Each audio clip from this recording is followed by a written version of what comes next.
पुराने शहर की एक बस्ती में बाबा रहमत अपनी बेटी जैनब के साथ रहते थे। सालों से वह लोगों के आगे हाथ फैलाते आए थे। गली के नुक्कड़ पर बैठकर वह आवाज लगाते, अल्लाह के नाम पर कुछ दे दो, अल्लाह तुम्हें खुश रखे। लोग आते, कोई कुछ सिक्के दे जाता, कोई रोटी का टुकड़ा थमा देता, तो कोई नजरअंदाज करके आगे बढ़ जाता। मगर बाबा रहमत को इसकी आदत हो चुकी थी। उन्हें लगता था कि शायद यही उनकी और उनकी बेटी की किस्मत है। लेकिन जैनब ऐसी नहीं थी। वह अब बड़ी हो चुकी थी और अपने पिता का यूं रोज भीख मांगना उसे बिल्कुल पसंद नहीं था। उसे बचपन से सिलाई का शौक था, लेकिन गरीबी के कारण कभी सीख नहीं पाई। वह हमेशा सोचती कि अगर उसे कोई हुनर आता तो वह इससे अपनी रोजी रोटी कमा सकती थी।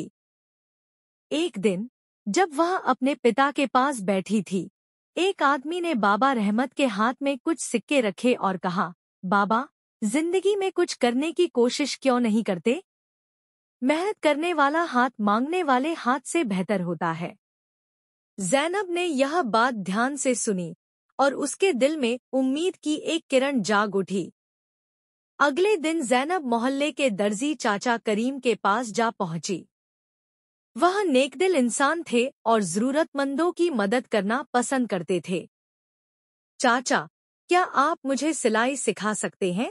अगर तुम सच्चे दिल से मेहनत करना चाहती हो तो मैं तुम्हें जरूर सिखाऊंगा। लेकिन यह आसान काम नहीं है, इसके लिए धैर्य चाहिए।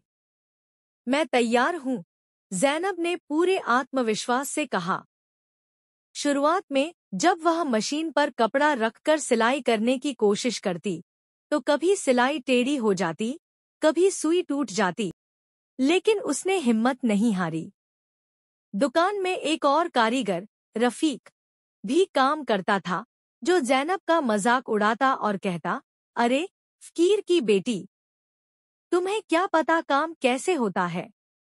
बेहतर है कि अपने बाप की तरह गली में जाकर बैठ जाओ।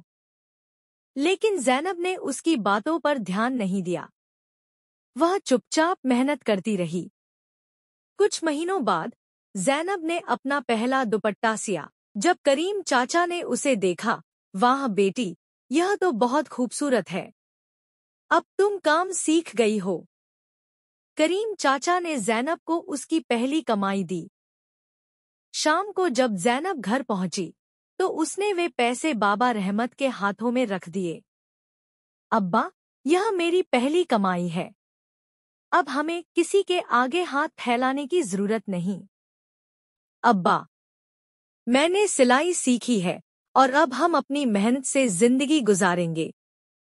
बाबा रहमत की आंखें भर आईं। उन्होंने अपनी मैली चादर समेटी और सिर झुकाकर कहा, बेटी, आज तुमने साबित कर दिया कि इज्जत की रोटी हमेशा भीख मांगने से बेहतर होती है।